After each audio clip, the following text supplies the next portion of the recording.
یہ میرے چہرے پہ ایسے ان کے اوپر ایمان اور عقیدہ کیوں نہیں رکھا؟ انسان عقیدہ انسان کا سب سے اہم ہے، عقیدہ۔ اب وہ بڑے فردن کہنے لگے ہاتھوں کو جوڑ کے، قبلہ بات یہ ہے کہ ہم اپنی نمازیں نہیں پڑھتے، قبلہ ہم اپنی نمازیں نہیں پڑھتے تو ابا کی نمازیں کیسے پڑھیں گے؟ ہمارے بدن میں اتنی طاقت نہیں کہ ہم اپنی نمازیں مکمل کر سکیں تو ابا کی نمازیں کیسے پڑھیں گے؟ ہمارے جسم میں اتنی طاقت نہیں ہے کہ اپنے روزے رکھ سکیں تو ابا کے روزے کہاں سے رکھ لیں گے؟ اللہ نے ہمیں توفیق ضرور دی ہے، صاحب استطاعت ضرور بنایا ہے، لیکن اللہ کی طرف سے ہمیں وہ توفیق نہیں ملے گی ہم حج کریں۔ تو جب اپنا حج نہیں کر رہے تو ابا کا حج کہاں سے کرائیں گے؟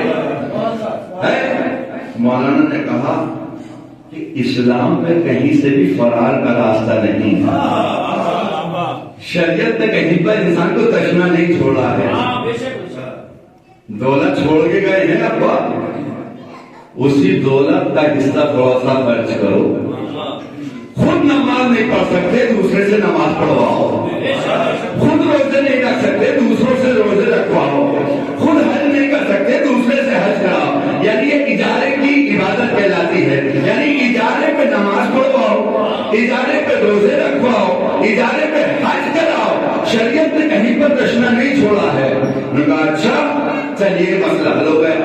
ایک صاحب اور آ گئے، وہ جو صاحب تھے انہوں نے سوال جو کیا تھا، پھر انہوں نے پلٹ کے سوال کیا مولانا سے کہ مولانا اب تو جو ہے ہمارے ابا جنت میں چلے جائیں گے، کیا اگر ہم کی نمازیں پڑھوا دیں؟ ہاں بے شک، روزہ رکھوا دیں جنت میں چلے جائیں گے، بے شک چلے جائیں گے، ان کی طرف سے حج کرا دیں جنت میں چلے جائیں گے، بے شک چلے جائیں گے۔ اب ایک صاحب اور آئے اور آنے کے بعد بولے کہ قبلہ ابا کا انتقال ہو گیا، قبلہ نے وہی جواب کہ پروردگار آپ کے ابا کو جنت نصیب کرے، ان کی مغفرت فرمائے۔ کہا مولانا کیسے مغفرت ہو سکتی ہے، کیسے جنت میں جا سکتے ہیں؟ کہ مسئلہ کیا ہے؟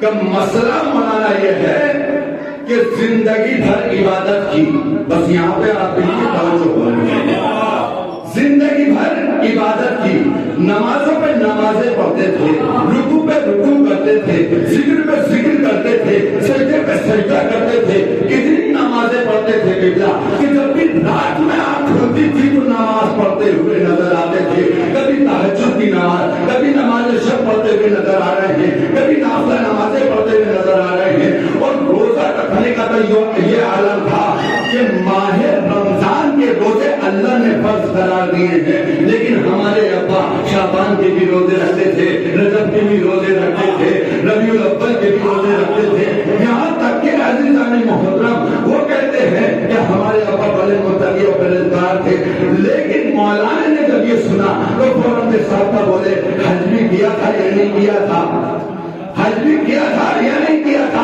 صاحب استطاعت تھے، حج بھی کیا ہے مولانا، اور اپنی زندگی میں اتنے حج کیے ہیں، ہر سال حج پہ جاتے تھے ماشاءاللہ، بہت حج کرتے تھے۔ تو مولانا نے کہا تو پھر مشکل کیا ہے؟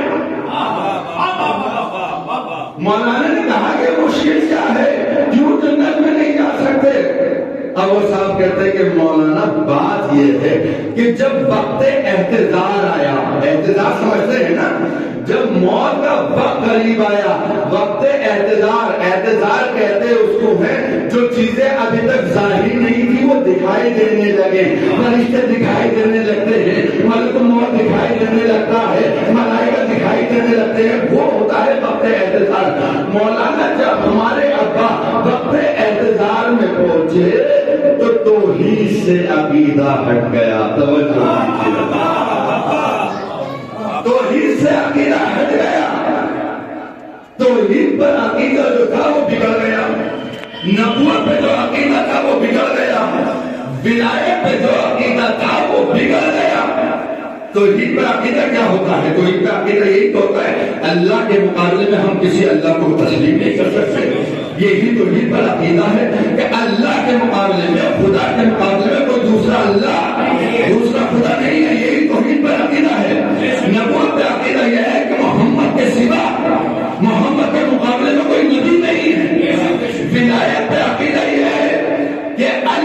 سوا کوئی ولی نہیں ہے، علی کے سوا کوئی ولی نہیں ہے۔ تو جب اللہ کے مقابلے میں دوسرا اللہ تسلیم نہیں کرتے، نبی کے مقابلے میں جب دوسرا نبی تسلیم نہیں کرتے، تو پھر ولایت کے مقابلے میں دوسرے کی ولایت کیسے قبول کر لیں گے؟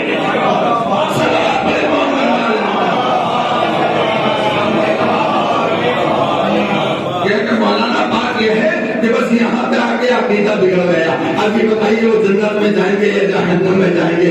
مولانا نے بے صاف کا کہا کہ اونے منہ تمام اعمال کے ساتھ جہنم میں ڈال دیے جائیں گے،